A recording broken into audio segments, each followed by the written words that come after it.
हम जो है अलग अलग प्रकार के डिसीज़ पैदा करने वाले तत्वों से घिरे हुए हैं। फिर वो बैक्टीरिया हो, वायरसेस हो, फंगस हो, पोल्यूशन हो, स्ट्रेस हो, अलग अलग चीज़ें जो हमारे शरीर में बीमारियां पैदा कर सकती है, उनसे हम सराउंडेड है, घिरे हुए हैं।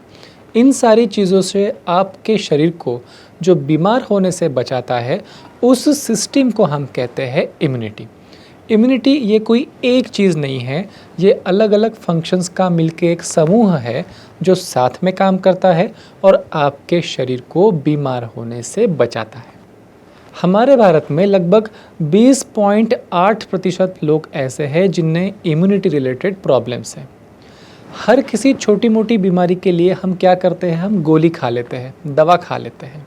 लेकिन ध्यान रखिए कि गोली खा लेने से उस प्रॉब्लम के सिम्टम्स कुछ दिनों के लिए निकल जाते हैं, लेकिन जब तक कि आप उसके रूट कॉज के ऊपर काम नहीं करते हो, वो सारे फैक्टर्स जो है, डिसीज़ के फैक्टर्स जो है, आपके शरीर को अंदर से खोखला करते रहते हैं।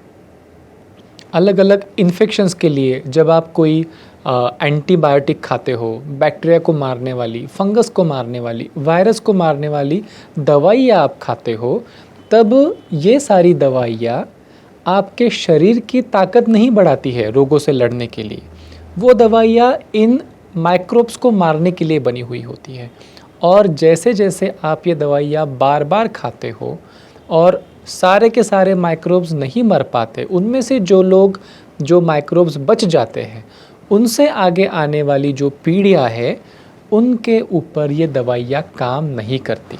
मतलब जब जब हम हमारे तबीयत के लिए, हमारे हेल्थ के लिए दवाओं के ऊपर डिपेंड होते हैं, तब तब हमारी इम्यूनिटी कमज़ोर होती जाती है और बैक्टीरिया, वायरसेस की, फंगस की इम्यूनिटी स्ट्रॉन्ग होती जाती है। उनकी जनरेशन्स ज़्यादा से ज़्यादा रेजिस्टेंट होती जाती है, दवाओं को वो प्रतिसाद नहीं देती, रिस्पॉन्ड नहीं करती।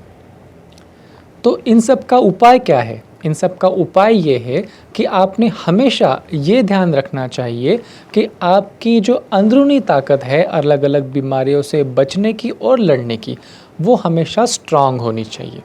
अब आपके मन में सवाल होगा कि मुझे कैसे पता चलेगा कि मेरी इम्यूनिटी कम है? अगर आप बार बार बीमार पड़ रहे हो, बदलते मौसम के साथ आपको स्वास्थ्य संबंधी परेशानियां हो रही है, आपको बार बार सर्दी, खांसी, respiratory problems, allergies, fungal infections, पेट संबंधी परेशानियां, लूज़ मोशंस, ये सारी चीज़ें अगर आपको बार बार हो रही है, बदलता मौसम, बदलता खाना, बदलता पानी, ये सारी चीज़ें अगर आपकी बॉडी सहन नहीं कर पा रही है, तो आपको इम्यूनिटी रिलेटेड प्रॉब्लम होने की संभावना है। हम ये समझ सकते हैं कि आपकी जो सहन शक्ति है, आपकी रोग से प्रतिरोध करने की जो क्षमता है, वो कहीं तो भी कॉम्प्रोमाइज़्ड हो रही है, कम हो रही है, ये आप समझ सकते हो। क्या कारण हो सकते हैं कि मेरी जो रोग प्रतिरोध क्षमता है वो कम हो गई है? सबसे कॉमन कारणों में एक है माल नरिशमेंट।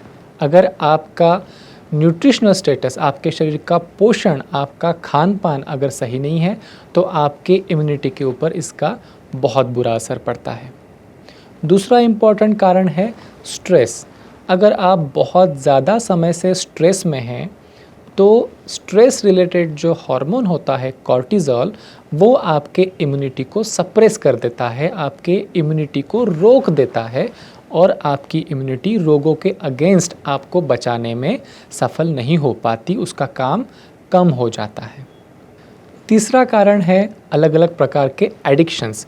अगर आप स्मोक करते हो, टोबैको खाते हो, बहुत ज़्यादा मात्रा में अल्कोहल या फिर और किसी प्रकार का व्यसन अगर आप करते हो, तो ये सारे जो नशे हैं, ये आपके इम्यूनिटी के ऊपर बहुत बुरा असर करते हैं और आपके रोगों से लड़ने की क्षमता को भी कम कर देते हैं। चौथा इम्पॉर्टेंट कारण है कुछ प्रकार के रोग। अगर आप बहुत समय से बीमार हैं, अगर आपको डायबिटीज़ जैसी बीमारी है, तो ऐसी बीमारियों में, HIV में भी आपकी जो रोगों से लड़ने की क्षमता है वो कम हो जाती है, आपकी इम्यूनिटी कम हो जाती है। कुछ मेडिसिन्स भी ऐसी होती है जिनके वजह से आपकी इम्यूनिटी कम हो सकती है।